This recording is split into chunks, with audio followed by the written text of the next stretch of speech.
Welcome to Strathroy and District Historical Society's online presentation of Stamping Out Diabetes, the Discovery of Insulin and the Importance of Place by Grant Maltman, Chief Curator of Banting House National Historic Site in London, Ontario. This presentation took place on April 19th, 2021 via Zoom. For more information, please visit our Facebook page at facebook.com/Strathroy Historical Society, or visit our website at sdhsociety.weebly.com. And so there we go, we'll start. Thank you for that, Jessica, and for really abbreviating that marketing communications written introduction. I love the title, Chief Curator, but as Crystal knows, it's not much of a title because I'm the only person here. So not much, but it is wonderful to have it. It's great to be with everybody tonight and taking some time out to hear me talk about something I'm pretty passionate about and what I think is a really neat and interesting story. If we can't be together in person, I can't think of a better place to present from the very room where arguably the most important breakthrough in history of diabetes research and management occurred. It was in this room at 2 a.m. on October 31st, 1920, when after a night of restless sleep, Dr. Banting came up with an idea which set in motion a chain of events that led to the discovery of insulin. At its core, the discovery of insulin is a story of triumph over failure, life over death. And as we celebrate the 100th anniversary of this most important Canadian medical discovery of the 20th century, I think it's important to remember that fact. The circumstances around the discovery of insulin have been described in everything from muddled accounts to thorough reports. However, history sometimes hides its details, even when it comes to important stories such as this. We'll never know every piece of progress that led to the discovery of insulin. Something always comes up in someone's papers. We certainly struggle to assign credit where credit is due. The contributing minds that were in the lab and behind the scenes, including those of Frederick Banting, Charles Best, James Collip, and John McLeod, don't remain equally well known. Arguably, at the moment of the significance of the anniversary, the details of who and when matter less than a full commemoration of Canada's gift to the world. As a curator of Banting House for these past 28 years, I've seen firsthand what Canada's gift to the world means to the diabetes community in its broadest sense. When visitors who hail from more than 80 countries make their pilgrimage to Banting House, they come less with curiosity about the mechanics of how this life-saving drug was identified. Instead, they enter the house where Banting lived with keen awareness of how insulin impacts their daily lives and the lives of people they know, a parent, a sibling, a friend who lives with diabetes. The bedroom where Banting conceived that idea that later led to the discovery of insulin at the University of Toronto has become that place to express their appreciation and gratitude. And that's why I thought it'd be fitting to broadcast from there tonight. So tonight I'd like to take you on a journey, a brief look at some of the key moments. The days before insulin, the London and Toronto periods, and conclude with some examples of insulin's legacy and the importance of place for the global diabetes community. Hopefully, if I can blend some scholarly research with a bit of enthusiastic storytelling, when this COVID madness is over and we all reopen, that you'll take the drive east and come see us and experience Banting House for yourself. So why don't we just dive in? So for many, the discovery of insulin is looked at from the perspective of a single moment in time. This famous photograph taken on the roof of the University of Toronto medical building where the research was conducted. It's Charles Best on the left, Fred petting the dog, and of course the dog in the middle. Often referred to as Marjorie, this dog is not Marjorie. I once saw a copy of this photograph where on the back Fred wrote, "Me, Charlie, and some mutt on the roof, April 1922. In actual fact, it's dog 408, and it was taken in August of 1921. So it is one of those early dogs, and a pretty important one, not just some random mutt. But what this photograph does is it supports the traditional narrative, which up until Michael Bliss's definitive discovery of insulin, excluded the contributions of J.B. Collip and J.G.R. McLeod.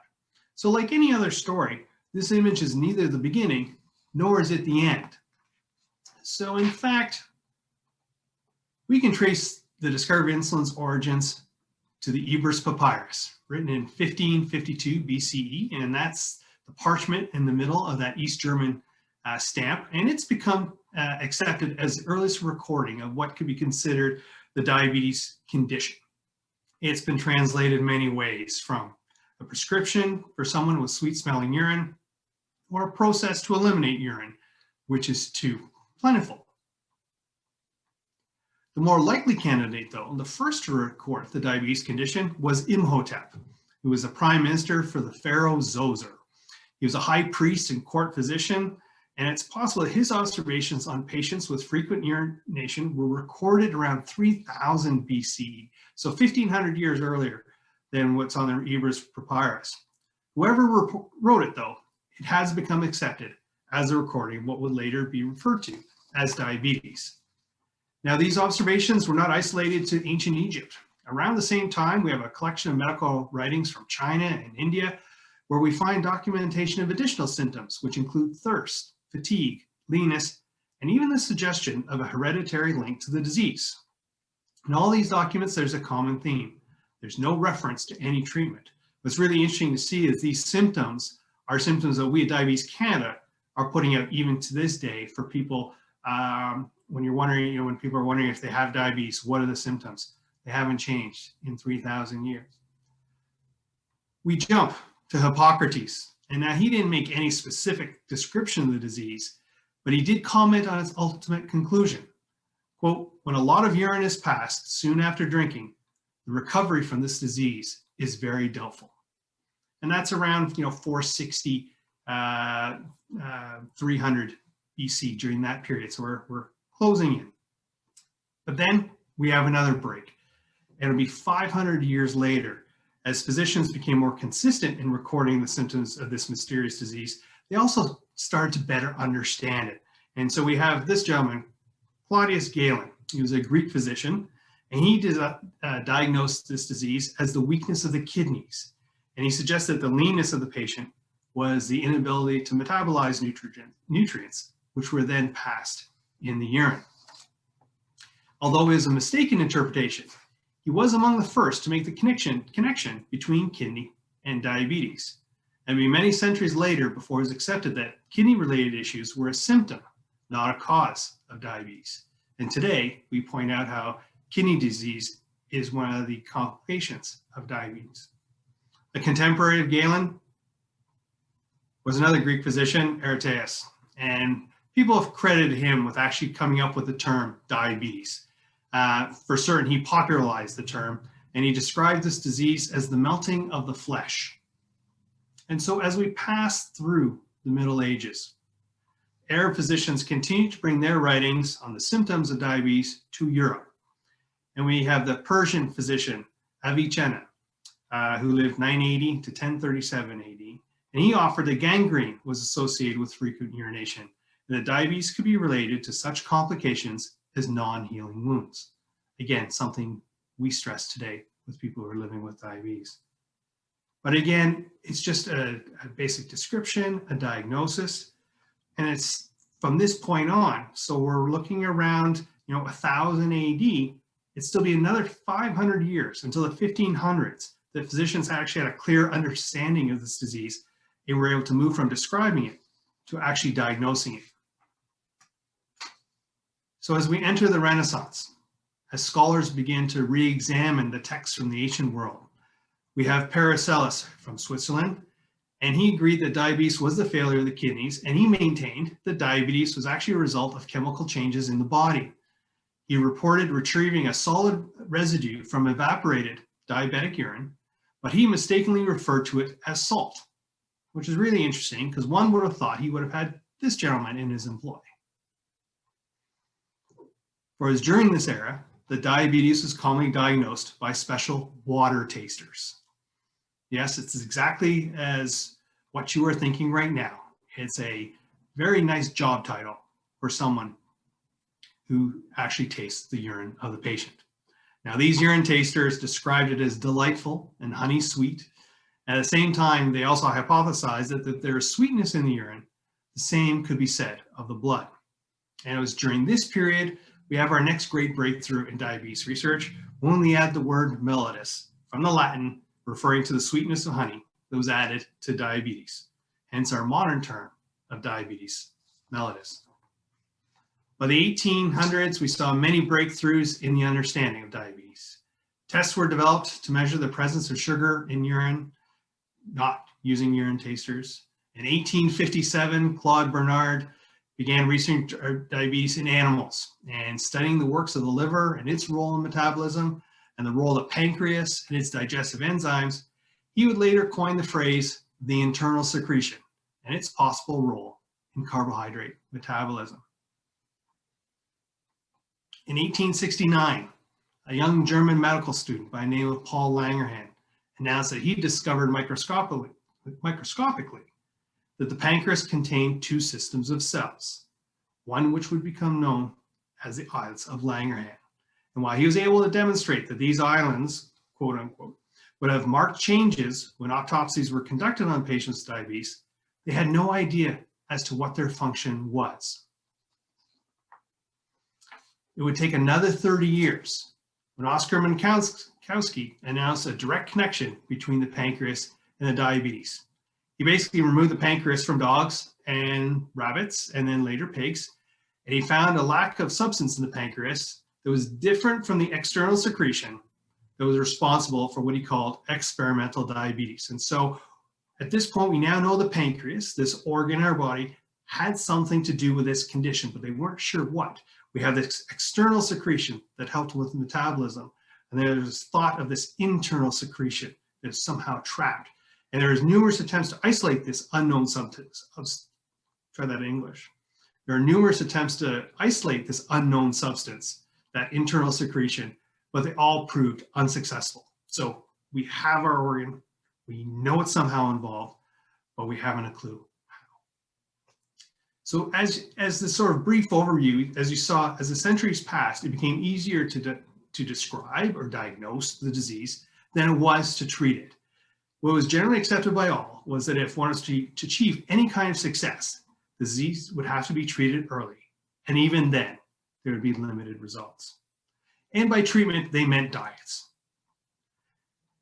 The idea for a specialized diabetic diet for patients came out of the Franco-Prussian Wars in the 1870s when strict rationing occurred. Like the diets of today, they came in many forms. Some thought the patient actually needed extra nourishment to compensate what was being lost in the urine. So what they suggested was that the patient be given large quantities of sugar to help treat this disease. Then we came into the early 20th century and we have the fad diets. We have the oatmeal diet, the milk diet, and the rice cure.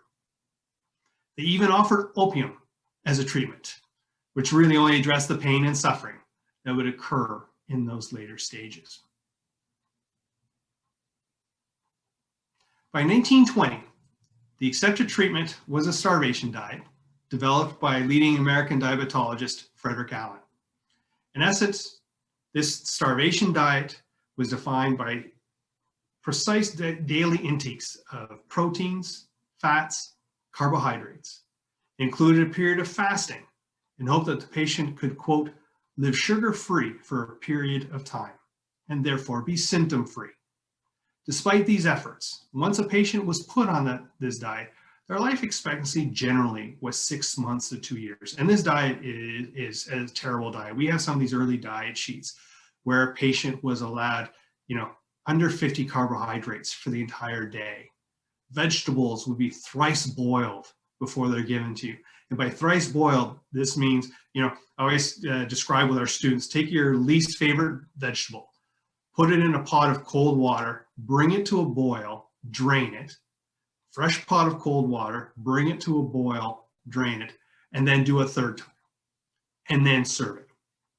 Sure, you've taken away just about everything or anything that was good in that vegetable, and you'd be literally forced to eat it because otherwise there was nothing else in your diet there for you.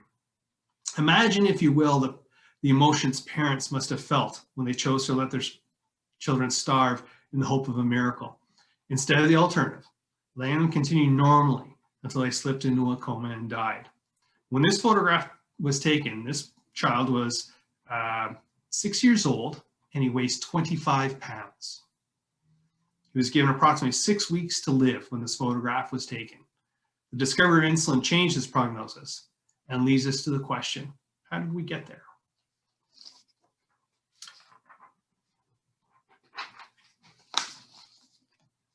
Well, isn't this interesting? We had some technology issues here, and so my page is printed out notes, so we'll go from scratch. So after the First World War, Banting couldn't get a job as a physician at the Sick Children's Hospital. He'd hoped to get on this as the house surgeon, but surgeons were plentiful at the time and couldn't secure a position. So at the encouragement of his mentor, C.L. Starr, he came to London. It was a growing population. There were only 2 orthopedic surgeons at the time. And this is one of those interesting things. People don't know about Banting. He's actually trained as an orthopedic surgeon. There was Western's Medical School was here. One of his classmates, Dr. Bill too, was affiliated with the university and had his own practice. So there was someone here to help navigate him. His fiance lived down the highway in Ingersoll, and she was reason number 4. I am just the messenger. They were engaged in 1916 before he went off to war, and by 1922 she called off the wedding. 6 years is too long to wait, even if you do throw in a war.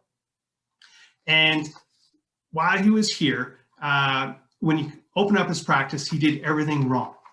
He doesn't take over a retired doctor's practice. So he starts off with 0 patients in a city where he doesn't know anyone. He doesn't, his location isn't great. It's not a high traffic area. You could put your name in the front window, which would work.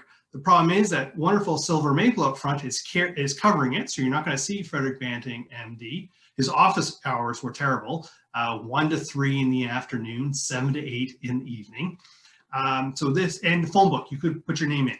Unfortunately, the phone book was printed in April, and he moved here at the end of June. So he's literally 0 for 5 when he starts.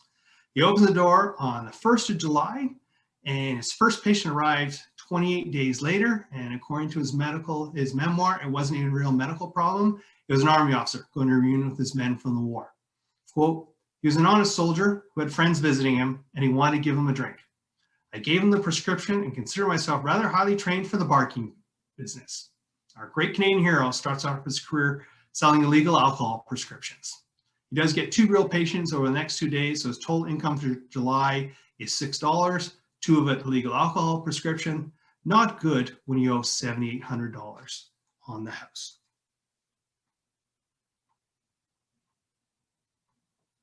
So to supplement his income, he secured a position at Western University as a demonstrator in physiology and anatomy at Western University's medical school. And this is the old school, if you remember, on London. This is on York Street, across from where the Free Press building is. It's the Thames Valley Ambulance central office now. When he was here, he would equal his July income in his first week. He was given $2 an hour. So three labs that he would do in October, he would equal his entire July income. And one of the myths that continues to be attributed to the discovery of insulin comes into conflict with what happened next. We've all heard the story of the 14-year-old boy or girl, friend or cousin, depending on who's telling this story. The key is that it's a child with diabetes that Banting knew, and it sent him on this course to find this treatment for this dreaded disease that took away someone he knew. His own words, 20 years after the discovery of insulin, he set out to correct that misconception. Quote, this is far from the truth. I never treated a patient until after insulin was worked out. I was never interested in and knew nothing of diabetic diets. The idea from which insulin originated was purely theoretical. In late October, he was asked to prepare a lecture on the pancreas and its possible relationship with diabetes and carbohydrate metabolism. Reading everything he could, he prepared his lecture on the 30th of October. And that evening, when he retired to this bedroom, he took a bed with him a surgical journal, came across a survey article related to his lecture, and drifted off. At 2 a.m., he arose from a restless sleep and put to paper these 25 words that he believed would lead to a successful treatment for diabetes. It was one of those nights when I was disturbed and could not sleep. I thought about the lecture and I thought about the article. Finally, at about 2 in the morning, after the lecture and the article had been chasing each other through my mind for some time, the idea occurred to me. I got up, I wrote down, couldn't stop thinking about it for the rest of the night. One of the interesting ironies is that you can see at the very top, discoverer of insulin couldn't spell his disease. It's not diabetes from the Latin, it's Fred Banting, bad spelling. He also spells glycosuria, the last word on the hypothesis. But as one physician said, let's forgive his spelling, look at his penmanship. And as a historian, it's great. There's not a thing of his that he's written that we can't read. And so we'll cut him some slack on his poor spelling. He's all excited, but with facilities lacking in London, he sought the help of Professor John McLeod at the University of Toronto. And McLeod was the leading physiologist of the day. If anyone's going to be able to help you, this is the man. Banting shows up at his office completely ill-prepared. He's barely done a survey of the literature. Banting's idea isn't entirely new. You know, we can talk about the elephant in the room. This is a clinical practitioner coming into an academic setting, ill-prepared. Why would anybody want to support you in that case? But Banks persisted, and what do you have to lose? And in the end, McLeod relented.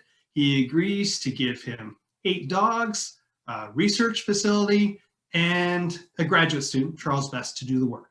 And Banting was to work for free. Banting is frustrated because while McLeod stressed to him that he prepared to support the research, he didn't really see any real value in it. He didn't expect him to succeed, but he saw that there's going to be value in Banting's surgical approach to the topic. The meeting ends and Banting's pretty frustrated. McLeod doesn't believe me, so I'm not going to go. So he sought out potentially to go to India with the British Army Medical Service, and he almost went to the Mackenzie Delta with a mining company out of St. Thomas. A week before they were supposed to go, they called him up and said, we're not going to be taking a doctor on this trip. And so if he'd gone on either one of these trips, he never returned in time to do the work. Fortunately, these trip plans, like everything else in London, failed, which allowed him to proctor his last exam on the 14th of May and head to Toronto on his great adventure. One of his colleagues questioned the choice, as things were really starting to come together for him here in London. Banting's reply, I'd rather take a chance and starve in Toronto than stay and starve in London. Once he got to Toronto, so his first experiment was on the 17th of May. He meets Charles Best that day, and things progressed pretty quickly. By July 30th, dog 410 was given an injection of a crude extract, and this dog's blood glucose level dropped. Success. But then the dog died. There are too many impurities in the extract. 6 months later, on January 23rd, 1922, James Collop's more purified form of the extract was successfully tested on Leonard Thompson. The death sentence for those living with type 1 diabetes had been lifted. And that's Leonard there. The combined efforts of these 4 men took a simple idea from the beaker to the bedside in under a year. When we think of today with the COVID vaccines and how quickly things have come around, the parallels are striking. There should have been, as author Bliss so eloquently put it, glory enough for all, but it was not to be. Banting was the individual the society clung to. He became the first Canadian to appear on the cover of Time magazine. Dated August 23rd, 1923, it's the last issue of year 1. And in the article, they imply that Frederick Banting of London, Ontario, should be awarded the Nobel Prize that year, which came to fruition on October 25th, 1923, 6 days shy of the 3rd anniversary of his idea. He became Canada's first Nobel laureate at age 31 for a discovery he made at age 29, making him the youngest person at the time to win a Nobel, and to this day, still the youngest to have won it in physiology or medicine. Now, we all know that it's Banting and Best who won the Nobel Prize, except that it wasn't. And as you can see on the certificate, it's actually awarded to Banting and McLeod. Banting refused to accept the prize for a few hours when he's told he had no choice. He was the first Canadian to win the Nobel Prize. He was the youngest person to win the Nobel Prize. What do you make this country and this university look like if you don't accept it, is how the argument was put to him. So he agreed. But what he did was, I'm publicly sharing half of my prize money with Best, and he did this in a public forum. McLeod then shared half his prize money with Cullen. So we have our 4 discoverers out. That's the Banting and Best story that stuck with everyone. And in part, it becomes of this article that appeared on the front page of the Detroit Free Press. So on October 31st, 1923, the 3rd anniversary of his idea, Banting made his first public appearance after the Nobel Prize, not in Toronto, but he came here to London to speak to the Canadian Club, at which point he gave London and Western partial credit for the discovery. It was after that speech that Canadian and American papers identified his home as, quote, the birthplace of insulin, and declared it to be a shrine to the medical world, suggested it be recognized as such with a national plaque in a museum. In that great Canadian tradition, 86 years later, we finally received our plaque designating us as a National Historic Site. Always takes us a little longer to honor our heroes in this country. In fact, it was only recently that the discovery of insulin itself was recognized as an event of national historic significance by the Historic Sites and Monuments Board of Canada. Now, museums are about authenticity, and nothing replaces authenticity of the object presented with both passionate scholarship. In our story, there's nothing more authentic than this room, and it's as close as we can get with the uncovering of the original wallpaper and the original furniture. This is Dr. Banting's bed. I can't emphasize enough the importance of this room to our visitors. It's our spiritual room, it's our crying room, it's our raison d'etre, and it really speaks to the importance of place. I could tell you stories of leading scientists who've come into this room, and it's a really interesting dynamic. So it's a little brighter in here for the presentation, or it's a bit darker because it is original wallpaper, and we found it under 2 layers of paint and layer wallpaper, so we have to be really careful with it. And we have 2 places where they can look at it. They can look at it on this side of the room where it's extremely bright, and you can get within, a foot and a half, and you can see the wonderful stencil. Or you can look at it on this side of the room where the wall is darker, it's farther away because you have this bed in front of it.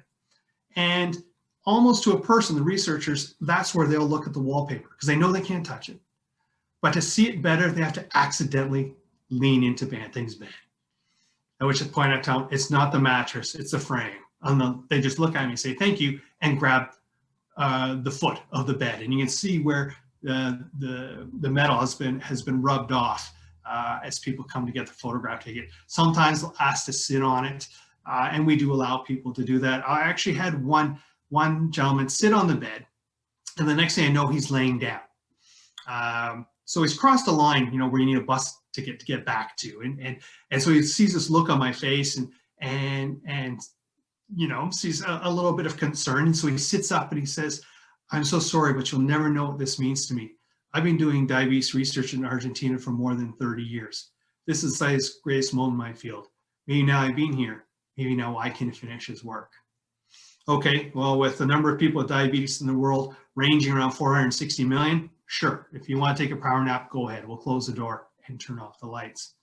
Then we have the mother who's 10-month-old was diagnosed with type 1, the youngest in southwestern Ontario. And when she came into the museum, it was complete information overload. This is just the beginning of the internet. And so she comes to our Diabetes Canada office, and again, it's like more of a stack of papers. And it's not like today, if you're diagnosed at breakfast, you're home at supper. This is the era we're in the hospital for the week, and you're taking the classes, and we have to be real confident, the hospital is real confident that you can manage this situation with your child. And so as a young parent, or any parent for that matter, you want to know as much as you can. So she comes here, and as we're doing the tour, it's sort of going in, going out, and that's okay because it's obviously overwhelming. And so she comes to the bedroom and sits on the bed and just lets go, and that's okay.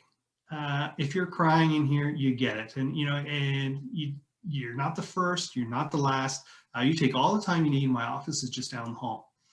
So about 5 minutes later, you can still hear her crying. So you do like you always do. You just grab a box of Kleenex and walk in. And I got about a foot inside the door. And as I entered the room, she just looked at me, stood up, takes this deep breath, and instantly dries up. "No, thank you. I'll never shed another tear over this. My child is going to live because of what happened in this room all those years ago." At which point I want to say, well, ma'am, here's the keys. You can lock up the building when you're ready to go. Today we have better insulin, but what we don't have is anything better than insulin, which makes this room as relevant today as it was all those years ago.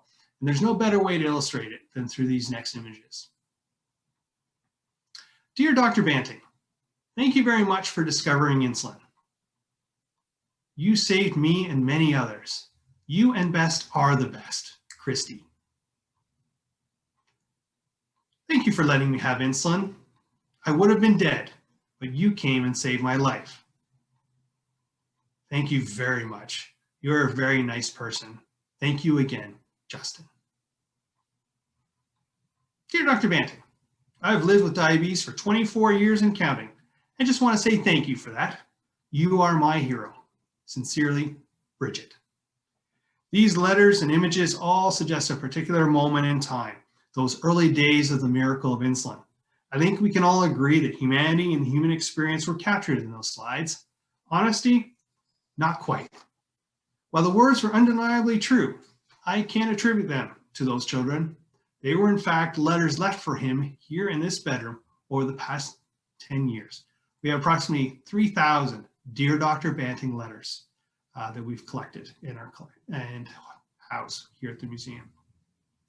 When our visitors experience this space, they're transported back to another time. They're compelled to write to a man who's been dead for more than 80 years and share with others their expressions of gratitude for insulin and acknowledge inspiration that allows them to continue with their own research. Can there be a better testament to the importance of the birthplace of insulin? We have Lindsay, who is visiting from Arlington, Texas. She visited on her 10th anniversary and left this message. Diabetes is a terrible disease to have, but thank goodness for the genius that invented this life-saving medication so I could live a normal life. Being here opens my eyes to the fact that just one idea can get us closer to a cure and change millions of lives. This tour was truly life-changing. Hashtag best trip ever.